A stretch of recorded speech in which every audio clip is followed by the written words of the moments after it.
Yo, what's going on, guys? Ega Talks Football. I'm back again with another video, and today I'm in a different location. I'm in London at family's friend's house, and I just want to say what happened yesterday really shook me because I thought Arsenal were changing. I thought Arsenal were going to become a different team. I thought Arsenal could do something in Europe this year. I thought this year was going to be the year where we break that duck and we did something special in Europe.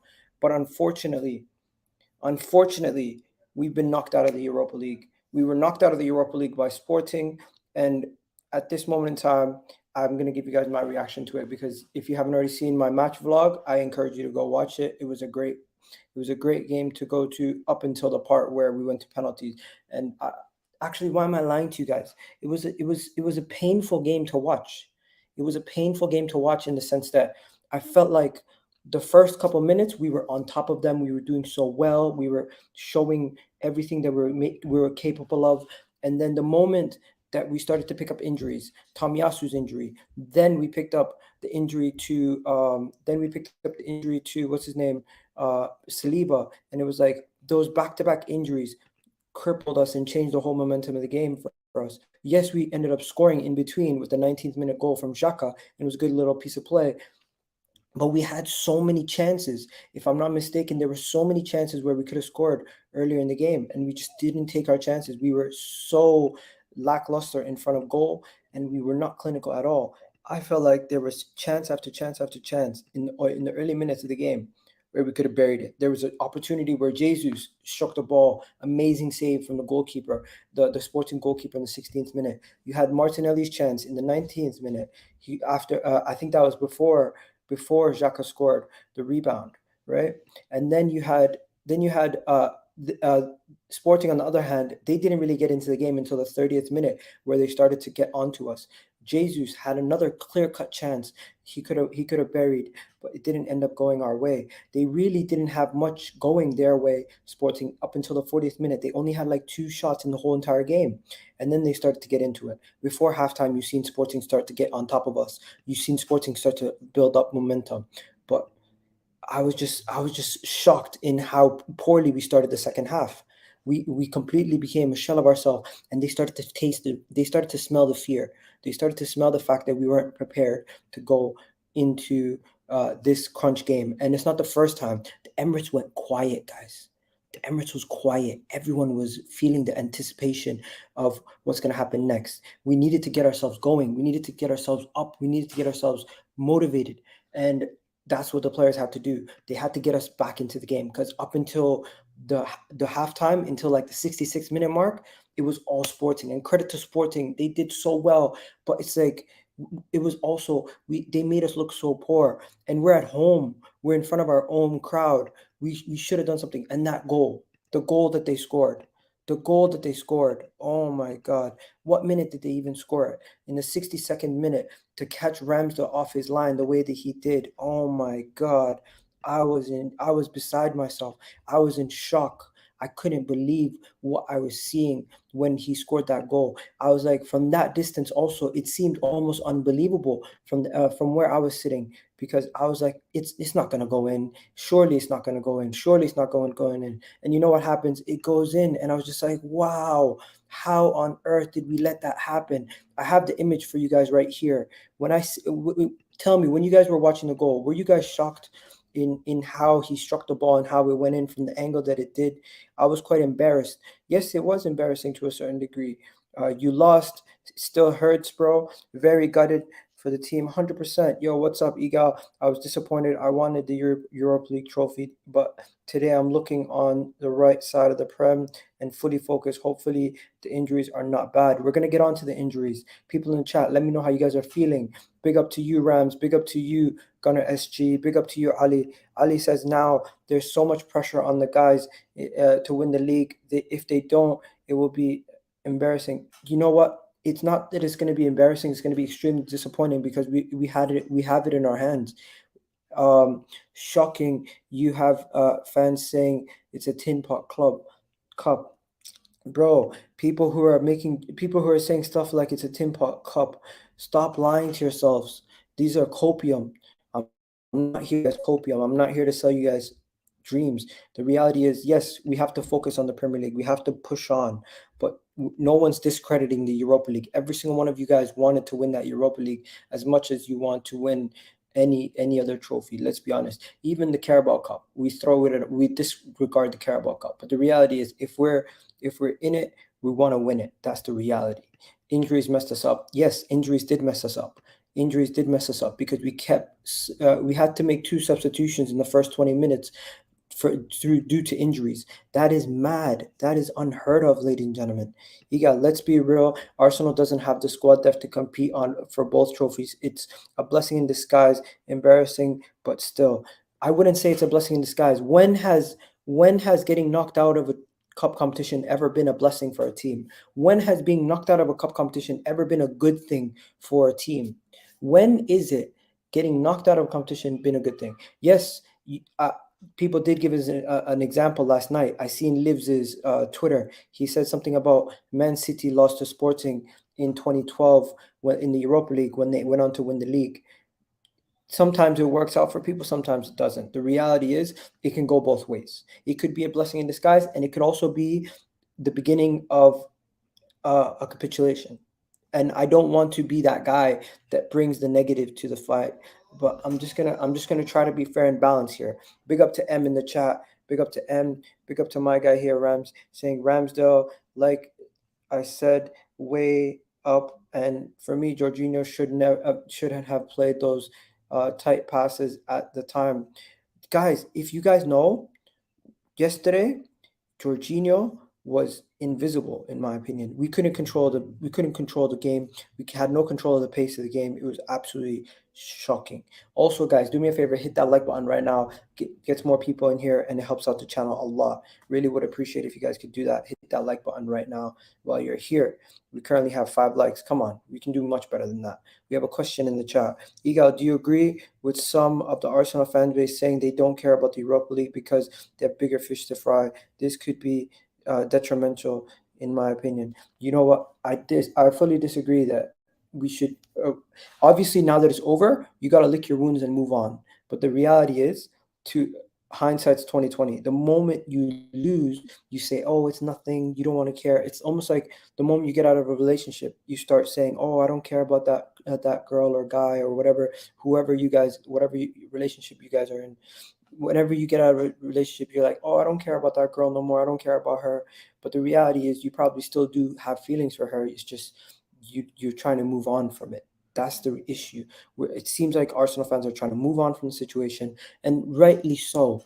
We should move on because we do have other things to focus on from now until the end of the season. But the reality is, we wanted to win this, and it's a coping mechanism. That's the reality. Fabio Vieira last night was shit. Guys, Fabio Vieira last night was disappointing. He kept losing the ball. He was not. He was one of the weakest players in the midfield for us yesterday. The moment Martin Odegaard came in, you've seen a dramatic upgrade. You've seen a massive upgrade in that situation there, and it was just the moment Martin Odegaard came in, you could sense the difference in quality.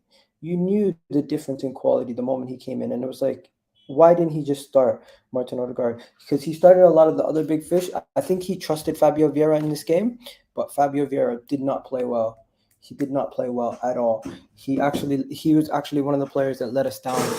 He was actually one of the players who let us down on the night. Sorry, guys. My laptop's about to die, so I just need to plug it in to charger. Okay, that's plugged in now. Okay, so yeah, let's typical armchair fans who diss the cups. You know what? It's not armchair fans. It's just it's a coping mechanism. Rob Holding. Oh my God, Rob Holding yesterday was so bad. Rob Holding yesterday was so bad. Oh my God, what the hell was Rob Holding doing? What the hell was Rob Holding doing yesterday? Rob Holding yesterday was a liability, and he's a liability every game. Rob Holding has to leave as soon as possible. Rob Holding has to get the hell out of this club. Love to Rob Holding for helping us win FA Cups, but bro, you are a liability defensively. You're shocking. You get so aggressive and tight on defenders, makes no sense. Most most probably want to save face. They are dismissing it, but let's be honest, the Prim is way more important. Hopefully, it benefits us with less games. Hopefully, it benefits us. But when has missing out on Europe or losing in Europe ever benefited us? Be honest. When has it ever benefited us? It's always been a detriment. It's always caused ripple effects throughout the season. Yeah, come in. I'm just I'm just live, of course. Yeah, do your thing. Grab whatever. But yeah, it's just gonna cause ripple effects. It's not gonna ever be a good thing, ladies and gentlemen. Let's be honest. Let's be honest. When has ever been a good thing losing in a game? I honestly think people who are saying that are just trying to cope. No insult to any Arsenal fan who believes that, but I just think if you want to go on rhythm and games played, it is a better thing to play your first team less, obviously, but we've been playing them less majority of the season, and we've been doing well in the Premier League. In the Europa League, we've always had some shaky performances. If we would have played our first team in the Europa League, we would have gone through. But could there have been some issues going into this Crystal Palace game? Because now this is the worst case scenario. We've played 120 minutes. We're out on penalties. We have two major injuries, and we have Crystal Palace on Sunday. It's not looking good in the sense that the worst case scenario of everything that we could have happened to us happened. Not only did we lose, but we played the maximum amount of minutes, and we extended ourselves so much, having to play a lot of first team players, and we've even picked up two major injuries to Tomiyasu and Ramsdale. Now I'm gonna get into Tomiyasu and Ramsdale, but before we do Tomiyasu but before we do that, I'm just gonna say I'm gonna give you my player ratings. I'm gonna give you my Arsenal player ratings, but I need you guys to let me know what you guys are gonna rate these players also, as I'm gonna do this quite quickly because I still have a lot more to talk about in this video. So we're 12 minutes in. Make sure you hit that like button, hit that subscribe button, and this is pretty much the ending of the match reaction. And now going into the player ratings of the section of the show. People in the chat, Egal is injury. Tib, no excuses. Saliba's injury, Egal, no excuses. I'm not making excuses. I'm not making excuses. I'm literally sitting here telling you that they're the better team. I'm giving them credit. Where am I making excuses? I'm not making excuses. I'm literally just saying, going into the Crystal Palace game, these things are now issues. I'm not making excuses for Crystal Palace either. We should still beat Crystal Palace. Their manager just got sacked, for God's sakes, right? Mustafa, come on. Cancelo's goal was the goal of the season. You want to know a funny thing? When the goal was struck, I just was looking and I was like, what the hell just happened? I was in shock. I was in misbelief. I was in disbelief that the goal went in. I couldn't believe it. I couldn't believe my eyes. I actually couldn't believe my eyes. I am so shocked that he struck the ball and it went in from that distance. I couldn't believe it. This Uger guy, he's an absolute prick, and I'm happy he got sent off.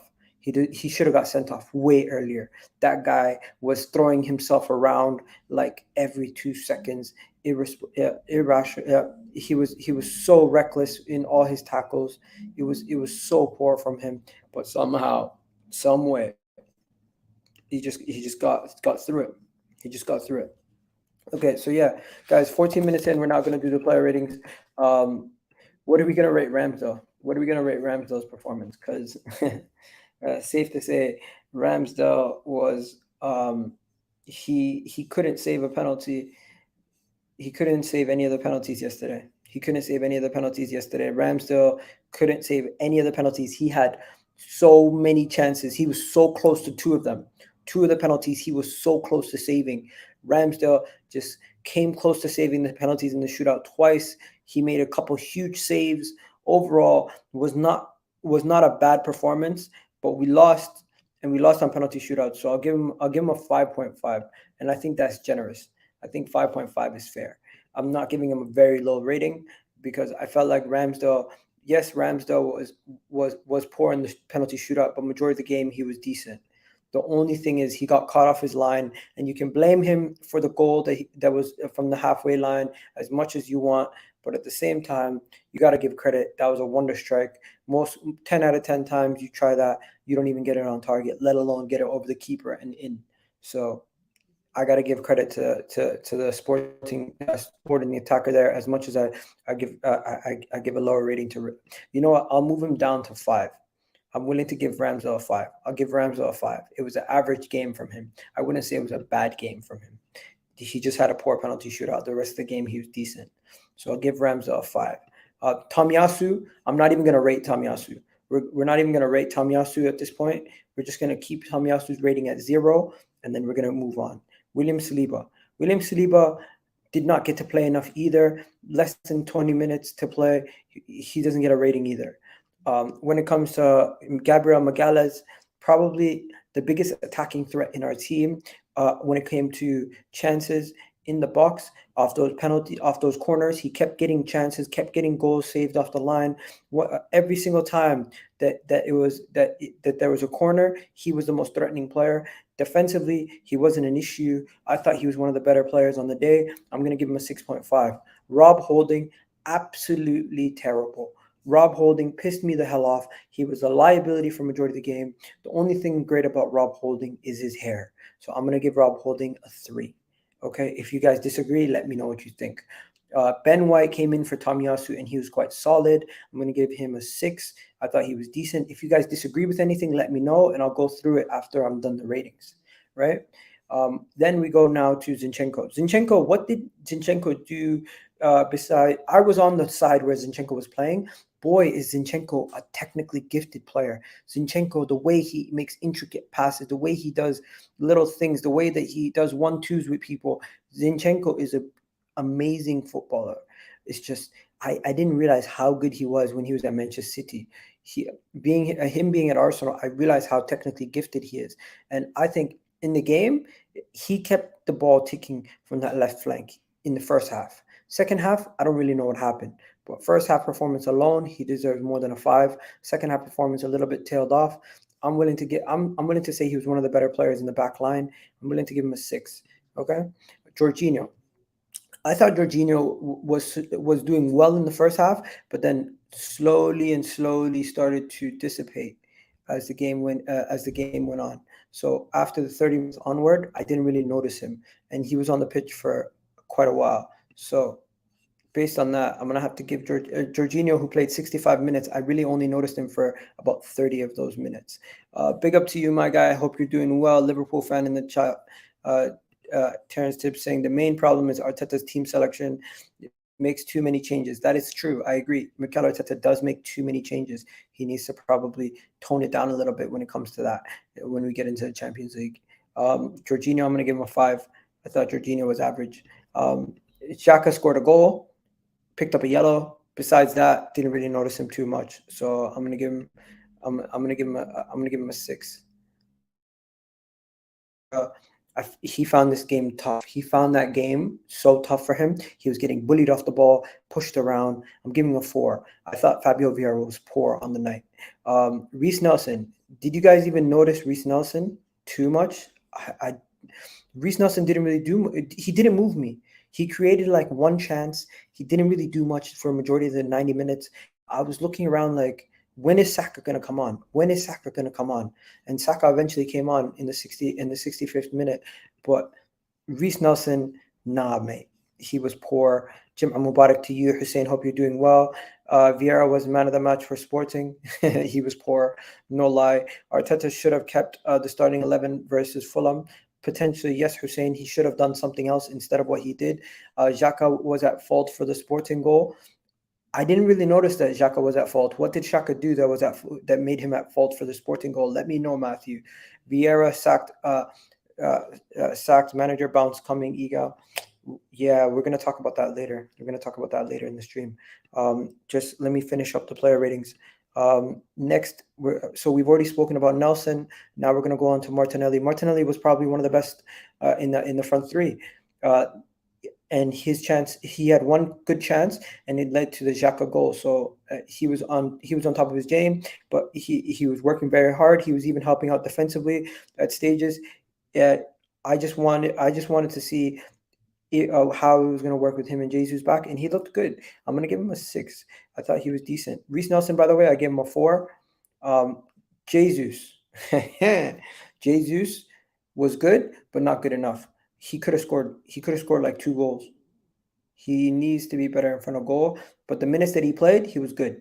So I'm gonna give him. I'm gonna be nice to him, and I'm gonna give him I'm gonna give him a 6. I'm gonna raise it up to a 6 because he just came back from injury. Now Trossard, you have a one-on-one with one-on-one, 2 people behind you. Strike the ball, get it on target. The goalkeeper taps it, hits the bar, and is cleared. That was the chance to win the game. It's not his fault. The goalkeeper made an excellent save. He came on and he did his job, but he couldn't really physically deal with the massive center halves that they had, and he couldn't really hold on to the ball as the center forward. Overall, I'm going to give him a 6. I thought he was decent, but not enough to get us the winner on the day. But he did everything he could, and just physical limitations at that point. It wasn't technical skill. It wasn't a poor game. The shot he could have maybe shot it better, but that chance right there was to help us win the game, and we couldn't. Unfortunately, he couldn't save us. Saka scored his penalty, but that's pretty much it. What else did Saka really do? Saka, every time he was on the ball, got double teamed, got triple teamed. They were really focusing on him defensively. He couldn't really do anything. I just felt like, yes, we lost the game, but Saka has no blame on this game. You got to give him a 6. Also, Trossard scored his penalty also. Martinelli missed his penalty. I stand with Martinelli. No matter what anybody says, he missed his penalty, but it's okay. We move, right? Yeah, really and truly, the penalty shootout was on Ramsdale. He had 2 clear chances to save the ball. He went the right way, but he couldn't save it. It's on Ramsdale. The penalty shootout's on Ramsdale. I'm not putting it too much on Saka Martinelli.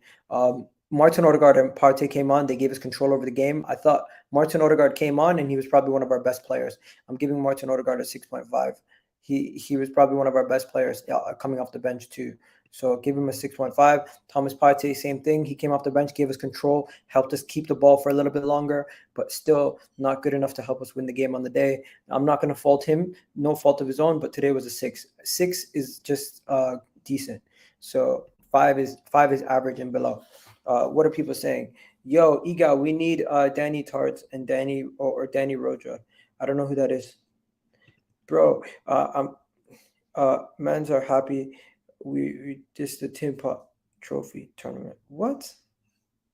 Why are you happy, bro? I'm not saying don't be happy, but I'm just saying, like, no one should be happy that their team got knocked out of a cup competition. Doesn't matter if you don't rate the cup competition or not. You still shouldn't be like celebrating it. No one's celebrating that we lost. Obviously, rivals are going to celebrate. Look at this, Sporting. I got people saying "Hala Sporting" in the chat. Stupidness, bro. What you gonna do? Now, moving on to the injuries. We got to talk about the injuries. What happened with these injuries? How long are people out for? How long are people going to be gone for? What is going to happen with these injuries? Let me give you guys quick updates on these injuries and who is and what's going to happen with who and who's going to be back in time and who's not going to be back in time. So the reality is Tomiyasu's injury is a little bit worse than Saliba's. Tomiyasu's injury is going to be an injury that might keep him out for a little bit longer than expected when it comes to everything else. So when talking about Tomiyasu's injury, 1 second, let me just timestamp this. 24 minutes. Also, don't forget to hit that like button, people. It helps the channel out a lot. We only have 23 of you guys in the chat right now. Usually we have like up to 150. Just saying. But I don't know what's going on today. Go ahead, hit that like button, hit that subscribe button. If you're watching on the playback, also please do that. It helps the channel out a lot and helps your brother out a lot. So yeah, Tomiyasu injury update is that Tomiyasu is out Sunday and very little, very least potential longer to be out. Tomiyasu's injury could be out for a little bit longer, where William Saliba's update is coming also, and his is not as bad. But the reality is Tomiyasu could be out for a little bit longer. Forced him out last night.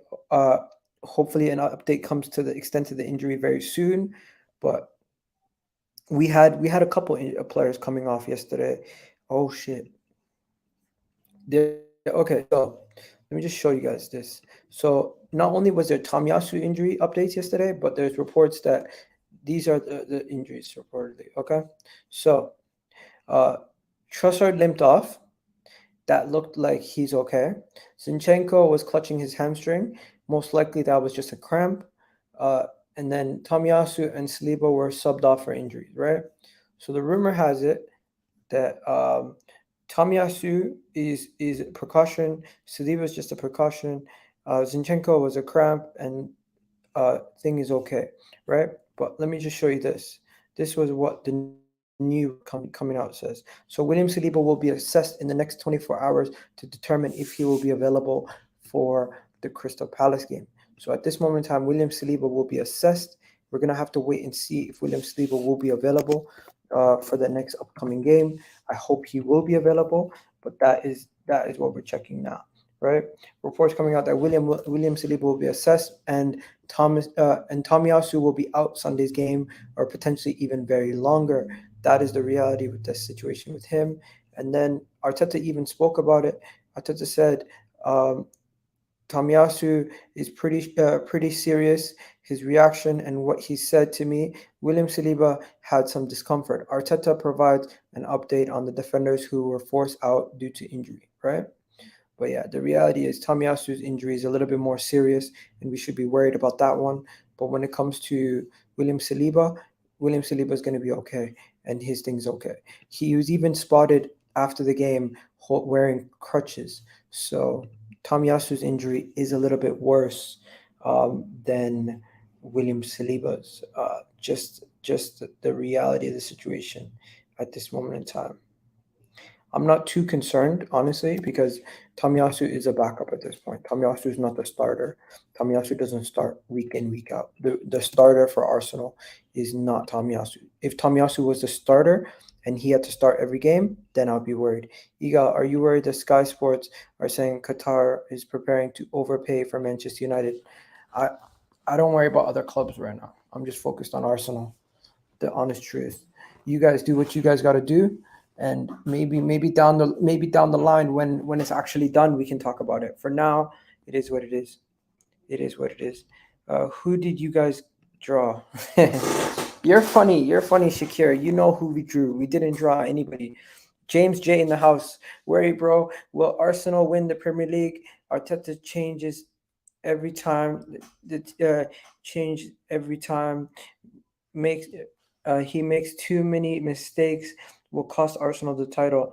I hope it doesn't, James. But the reality is, Mikel Arteta is also the man who's gotten us into this position. So as much as he can make mistakes, he's also done a lot of things correct to help us put us in the position that we are in. So we can question him and critique him when he does things wrong, but we also have to praise him when he does things right. At this moment in time, I fully agree with you. He has made too many changes, and he needs to maybe go back to what he was doing, where it was playing consistent starting 11 in the Premier League, and we're not going to give any of these guys a chance to start going forward. We need to have our first 11 playing, bro. We didn't lose either leg. Our B team, chill. I get it. I'm not losing my mind, Jack. I'm not losing my mind over this. I'm just strictly saying that we cannot we're not going to win the Europa League. That's the thing. We're not going to win the Europa League. We move on. It's not the end of the world. I get that, but I'm not sitting here crying about it. I'm just saying it is what it is. It is what it is. Now, moving on to this topic here. Patrick Vieira has been sacked, ladies and gentlemen. Arsenal play Crystal Palace next, and Patrick Vieira has been sacked. Patrick Vieira has been relieved of his duties, and with Patrick Vieira being relieved of his duties, that now means that Arsenal will be facing a Crystal Palace team that will be getting a new manager bounce. David Onstein has reported that Paddy McCartan in charge of Crystal Palace at Arsenal on Sunday after Patrick Vieira exits decided being best upon 11 cup final. Vieira was informed via a 7 a.m. call by Stephen Prince while he was driving to training. So yeah, his record in 2023 is the reason why he's been sacked. Patrick Vieira was sacked because he has had 0 wins, 5 draws, and 7 losses in 2023. So big up Patrick Vieira. But yeah, he has been let go of his duties at this moment in time. So Patrick Vieira has been sacked. And with Patrick Vieira being sacked, ladies and gentlemen, are you now concerned about the new manager bounce for Crystal Palace? Are you concerned about the new manager bounce for Crystal Palace? New manager bounce is a thing, but no manager bounce? New manager bounce is a thing, but no manager bounce. What do you guys think? What do you guys think about no manager bounce? Because the whole new manager bounce thing is basically that the players weren't working for the manager. The players were not the problem. It was always the manager. They start to work harder. They start to put in a little bit more effort. And if they do that at home at the Emirates, we should still have enough quality to beat them. But it is a little concerning because we got done by the new manager bounce when we faced Everton with thing. But when we faced Wolves, we didn't get done by the no manager bounce. We were poor against Palace at home. Yes, we were poor against Palace at home, but it was also the first game of the season, and we won that game. Gunnar SJ. Hussein in the chat saying, Igal, if Arsenal don't win the league, it will be a failure for Mikel Arteta and the whole team. 100% Hussein. If you don't win the league, forget about that. If you don't win a trophy, any season you don't win a trophy in your Arsenal Football Club is a disappointing season. That is a reality. We're held to different standards than other clubs. Fans need to stop being reactionary. This space, let rivals disrupt our togetherness. That is a reality. That is a reality. Fans need to stop being reactionary and just doing this thing where they keep doing tit for tats and arguing with each other. Personally, I don't really get into beefs with fans or other Arsenal fans at this point. I'm kind of just trying to mind my own business because it just gives people other things. They can just laugh. It just gives them a laugh. Like, what does it really benefit going at your own fans on a regular like that? I think it's unhealthy. If your anger towards your football club is towards your fan base 24/7, you should it's not you shouldn't really be focusing on things you can't control. You can't control other people's opinions. Right? You can't control other people's opinions, what other people think. But hey, moving on to the Crystal Palace game.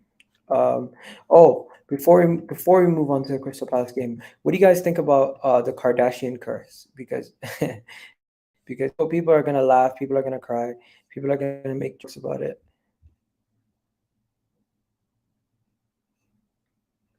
People are gonna laugh, people are gonna cry, people are gonna make jokes about it. But the reality is, the Kardashians were at the game. Kim Kardashian specifically was at the game, and people are saying it's the Kardashian curse. Arsenal got struck by the Kardashian curse. That's what people are saying. I find it funny. I actually find it hilarious. I don't believe in this stuff for a second, but the reality is, if this actually curse is real, I need her to go to the next Man City home game or next Man City game so they can get cursed also, because it's only fair if Man City get a little bit of the Kardashian curse. It doesn't only apply to Arsenal, ladies and gentlemen. We need them to also get the Man City curse as much as possible. And also, people, let me know what you guys think is going to happen in the next coming games for Arsenal. Let's now go to the next game and check it out. Enough about the Kardashian curse. Um, but the Kardashian curse, always, bro. Ask Kanye. It might be true. It might be true. But hey, it is what it is. I don't believe in that shit. But yeah, moving on to Crystal Palace. So we got a quick turnaround. We're going to. I'm gonna try to go to the game on Sunday, hopefully.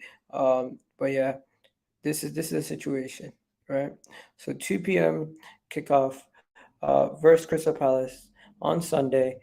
It should be on TV, I think. Arsenal are going to have Elneny, Tomiyasu, and Eddie Nketiah 100% out. William Saliba is doubtful, but he could potentially be there. Will Hughes has been ill for a couple games. He might be missing it. And then their goalkeeper situation is a mess. So Guehi has a hamstring. Johnson has a calf injury. So they're going to be most likely playing their third string goalkeeper. That's who they're going to be playing in this game, Crystal Palace. Crystal Palace are going to have their third string goalkeeper in this game. They're going to have another player. They're going to have a player who hasn't really kicked the ball too much as their goalkeeper in this game, and we're gonna it's gonna be a slight advantage to Arsenal in that situation with the amount of injuries that they have to their goalkeepers. So Arsenal's gonna have an advantage in that situation there. Our recent form, yeah, safe to say they've had some bad form. They've only picked up 2 points in their last 5 games. As you know, Arsenal have just lost to Sporting in the Europa League, but besides that, we've been quite good in the Premier League, winning five in a row. And when we play Crystal Palace at home, it tends to end in a draw. It tends to end in a draw. We actually have beaten them more. Uh, we've actually beaten them more away from home in the last 5 games than we have at home.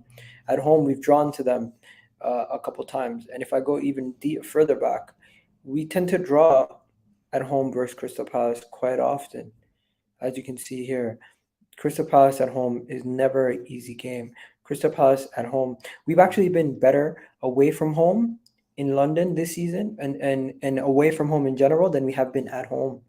It's crazy to think we've been worse at home than we have been away from home. It's mad. It's mad to think that we've been worse at home than we have been away from home. But I am not too concerned about the Crystal Palace game. I think we can beat Crystal Palace. I think we can beat Crystal Palace and play our game. We need to focus on playing our game. We need to make sure we do what we can to keep ourselves on the right track. We can't let this loss to Sporting creep into our form in the Premier League, because our form in the Premier League has been spotless because we've been playing predominantly our best players in that tournament. So let's not worry too much about it, and let's focus on on ourselves. Unlike a certain Erik Ten Haag, who's always focusing on who said something about Arsenal. Did you guys see what Erik Ten Hag said about Arsenal? I just want to know what you guys thought about what Erik Ten Hag said, because Erik Ten Hag kind of uh, Mikel Arteta actually responded to what Erik Ten Hag said uh, in his press conference the other day about evidence that Arsenal uh, verdict was what the dig with evidence that Arsenal's verdict was wrong. Yeah, so he made a slight dig about the fact that Arsenal have had a lot of their players mostly available, and where he hasn't had his team available for majority of the season. Now, with that being said, we have had some injuries, we've had some suspensions, and we've also had some people ill. So what his comments made no sense in the first place. So for anyone who doesn't know what Erik Ten Hag said, Ten Hag made a remark stating that Arsenal have been fortunate without injuries this season, because he stated that something across the lines that Arsenal have. Well, let me go find it for you guys. Where is it? Let me find it. Yeah, so uh, Erik Ten Hag says his squad has always been injured, suspended, or ill, but Arsenal are all the time have their squad totally available. He states that we've always had our squad totally available, and where he's had a lot of players injured, which is quite ridiculous. If I might add, yes, we might have our closest thing to our first 11 available, but we've had a lot of players out. Just to name a few, we've had Tomiyasu, Kieran Tierney, Zinchenko, Martin Odegaard, El Neni, Thomas Partey, Emil Smith Rowe, Gabriel Jesus, Eddie Nketiah, Reece Nelson. The list goes on. Just out this season at times throughout the game. Also, he mentioned suspensions. Saliba, Gabriel, and Saka were all on 5 yellow cards. Just needed one more to miss a game, which they didn't get because they're disciplined, unlike Casemiro, who picked up that other yellow and then got suspended for the Arsenal game. So, and also when Mikel Arteta lost the game to Manchester United at Old Trafford, he didn't make excuses mentioning that, oh, this and that about mentioning this and that about injuries. He actually said the opposite. He said, I'm not going to use excuses on injuries, and I'm going to focus on how we can improve our team's performances. Where Erik Ten Hag made his comments, he made his bed, and now he has to lay in it. Maybe it's because English is not his first language, but it is what it is. Anyways, I'm gonna wrap this up here, guys. I gotta go. You guys have yourselves a wonderful day. He's not been watching our games. 100% he hasn't been watching our games. But yeah, people, I'm gonna wrap it up here. You guys have yourselves a wonderful, wonderful day. I'm out of here. Ego Talks Football. Hope you guys appreciated the video. Hopefully you hit that like button, hit that subscribe button. I'll be back with more content very, very soon. And I just want to say big up to Terrence Tibbs, big up to Hussein, big up to Gunnar SG, big up to Abdul, big up to Skills, Jack Napier in the house. Big up to all the people. Big up to M in the chat. I seen. Big up to even the rivals coming in to throw smoke. Igal, can you send me a link? Not today, my friend. Not today. Today's a quick stream. Big up Matthew. Big up being Akishi. Big up to Hotu in the house. And then where is the final ones? I just need to big up everyone. Oh, big up the Leicester fan George in the building. And yeah, and big up Ali and Rams. So yeah, you guys have yourselves a wonderful day. I'm out of here. Vibes from the 6 will still go on, even though I will not be on it today. We will have Gunnar Souls and all these guys hosting. So have a good one, people. We're out of here. Hit that like button, hit that subscribe button, and don't forget you can become a channel member for less than £1. Peace.